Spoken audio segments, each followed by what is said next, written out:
The Legend of Zelda, A Link Between Worlds. The high-grossing game that is not a sequel to A Link to the Past, and the game that people started to call it the best Zelda game ever made. Now I know what most people might be thinking. Why do such a late game review since the game came out last year? Simple answer. Ever since Nintendo hit us with the news of the new Zeldas on Wii U's.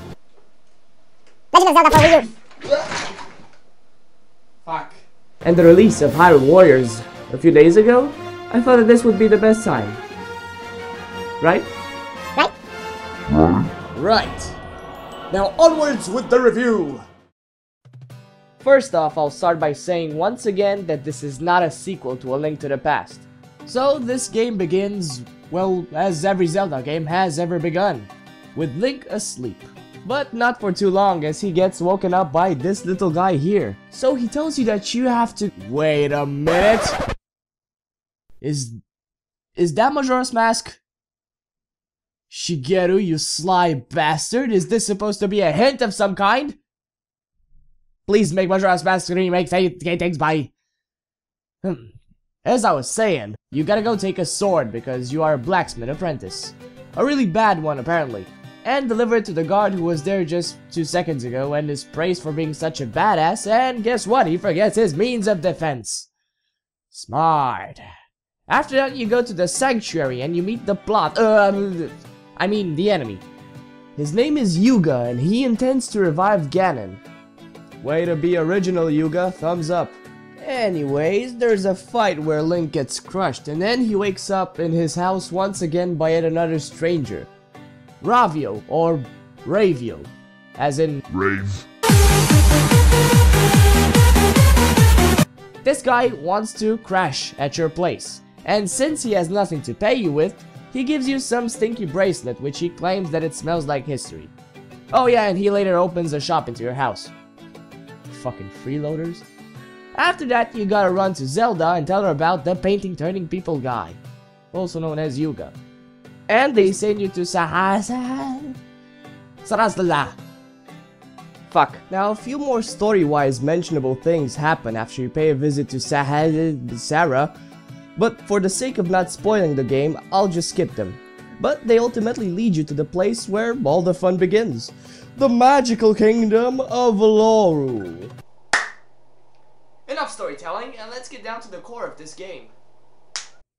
As you have probably noticed, this game bears a lot of similarities to A Link to the Past. The overworld is almost the same, and the soundtrack is pretty much like the old one, but cooler.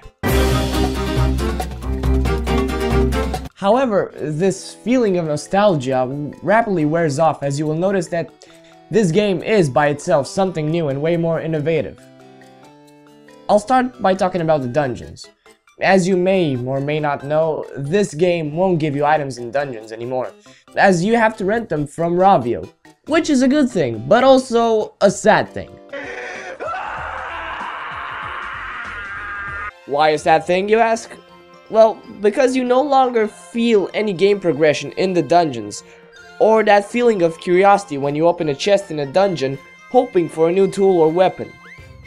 And instead you end up getting some monster guts, which by the way are filled throughout the dungeons and the game, and you don't get anything awesome from them except from some potions. But, fortunately, the complexity of the dungeons and the cool puzzles they involve are so awesome and give us so much more freedom to solve them that we can actually overlook this detail, since we no longer have one way to finish a dungeon, but several, since we have all the tools. Also, let's not forget the fact that you can change from 3D to 2D, which is a major thing in puzzle and dungeon solving, and is also pretty cool. As you have all the items, you are now free to go to any dungeon you want. And once again, you have that old Zelda feeling of getting lost in the world, secrets being scattered everywhere. The developers focused more on the gameplay rather than the story. I mean, even Link isn't that over-designed, and it just looks more like the old Link from the classic titles. There isn't much to criticize about this game. Some of the few bad things I have to say about it is that maybe it's too short. And it isn't that challenging. I mean, yes, the puzzles are cool and you have a fajillion ways to complete them. A lot of minigames plus secrets to explore, but they aren't that hard. Overall, I'd say that this game is a welcome installment to the series and brings a fresh look to one of the classics, and a nice turn to puzzle and dungeon solving with the whole traveling through 2 dimensions thingy. Despite all that, it leaves you just as any Zelda game would leave you, with a huge thirst for more.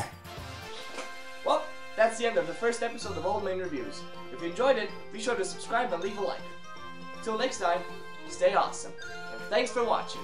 Goodbye. Legend of Zelda for Wii U. Subscribe.